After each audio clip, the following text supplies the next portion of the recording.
دوستو یاد رکھنا، تگڑا اور مضبوط جوان پتہ کون ہوتا ہے؟ جس کی نظریں پوری طرح اس کے کنٹرول میں ہوں۔ یہ علامت جوانی ہے۔ جس آدمی کا پوری طرح، دو لوگ دنیا میں کبھی کوئی کارنامہ سر انجام نہیں دے سکتے، ایک جو حرام کھاتا ہو، ایک جس کی نظر ناپاک ہو۔ محمد بن قاسم جب یہاں آئے تھے نا، تو ایک دن بڑے پریشان تھے، تو ایک بزرگ کہنے لگے آپ کیوں پریشان ہیں؟ کہنے لگے راجہ دہر سے مقابلہ ہے اور ہماری فوج تو سندھ کے رستے بھی نہیں جانتی، زبان بھی نہیں جانتی، لڑیں گے کیسے؟ 2-4 دن کے بعد ان بزرگوں کی دوبارہ محمد بن قاسم سے ملاقات ہوئی تو بڑے خوش تھے۔ کہا اب آپ کیوں خوش ہیں؟ کہنے لگے وہ میرا مقابلہ نہیں کر سکتا، میں نے تحقیق کر لی ہے۔ کہا کیوں؟ کہنے لگے نظر کا گندہ ہے، اور جو نظر کے گندے ہوتے ہیں وہ میدانوں میں ٹھہرا نہیں کرتے۔ میدان کے لیے نکلنے کے لیے پاک جوانی کی ضرورت ہوتی، تطہیر مزاج ہونا ضروری ہوتا ہے، پاکیزہ افکار اور سچی اور سچی ستھری سوچوں کا ہونا ضروری ہوتا ہے۔ اس لیے فرمایا کہ میرا مقابلہ نہیں کر سکتا۔ حضرت عبداللہ ابن حذافہ کمرے میں تھے، تو وزیر کی بیٹی اندر سجی سنوری پہنچ گئی۔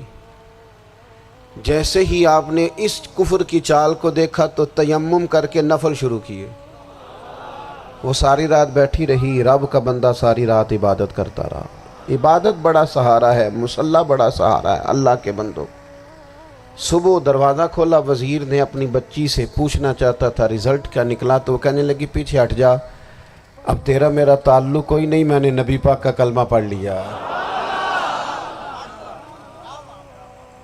اس نے کہا میں نے بھی زمانہ دیکھا ہے، پر یہ کیا لوگ ہیں، کستوری کے بنے ہوئے، سندل سے دھلے ہوئے، کہ میں ساری رات کمرے میں رہی اور 100 اور 1000 آدمی جس جوان کا مقابلہ نہ کر سکے، اتنا طاقتور جوان کمرے میں رہا اور اس نے نظر اٹھا کے نہ دیکھا۔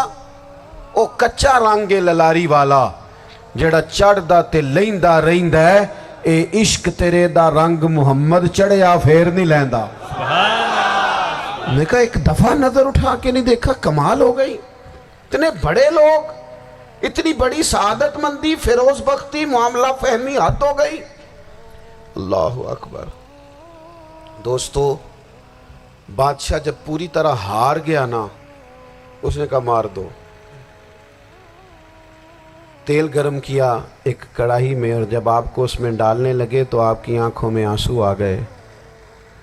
بادشاہ کا خیال ہوا شاید نرم ہو گئے ہیں، کہنے لگا روئے کیوں؟ فرمانے لگے سوچتا ہوں جان ہی ایک ہے، کتنا مزہ ہے اس کی راہ میں جان دینے کا، کتنی لذت ہے اس کے نام پر مرنے میں، کتنا لطف ہے۔ جے تو چڑھیا اتے دار بھی نہیں، تے جے تو وکیا عشق بازار بھی نہیں، تے ایڈا سستا سودا پیار بھی نہیں، تے ایڈا سستا لبدا یار بھی نہیں۔ کئی جنگل گانے پیندے نہیں، کئی دوزخ لنگنے پیندے نہیں، جے وہ اس ملوں بھی مل جاوے، ایدوں سستا ہور بپار بھی نہیں۔ تے کچھ سمجھ نہ آوے لوکاں نوں وہ کادے نال شہید کرے، ڈٹھی یار دے ہاتھ تلوار بھی نہیں، پر او دا خالی جاندہ وار بھی نہیں۔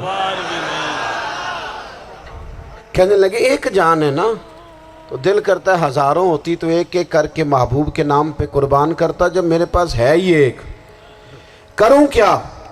حضرت عبداللہ ابن حذافہ رضی اللہ تعالیٰ عنہ جب روئے اور بادشاہ نے یہ بات سنی، تو بادشاہ اٹھ کے کھڑا ہو گیا، سارے وزیروں مشیروں کو کہنے لگا تم نے کہا تھا نا بندہ ضائع کرنے والا نہیں، یہ بھی ضائع کرنے والا نہیں۔ کہنے لگا میرا ماتھا چومو، تم جیسے لوگوں کو قتل نہیں کرنا چاہیے، آزاد کرنا چاہیے۔ عزیز اپنی زندگی سے نا یہ بہت زیادہ ہرس، ہوس، طمع، اور یہ کسی بات کی بھی ہو، ہرس صرف پیسوں کی نہیں ہوتی ہے، شہرت کی بھی ہوتی ہے،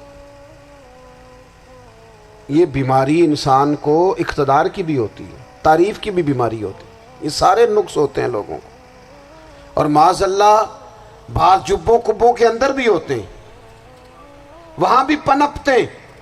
اپنی زندگی جب تک اس سادگی میں نہیں لاؤ گے جو رسول پاک نے عطا فرمائی ہے، جب لوگ آسانیوں میں پوری طرح الجھ گئے تو پھر وہ دور ہوئے اور کفر چڑھ گیا۔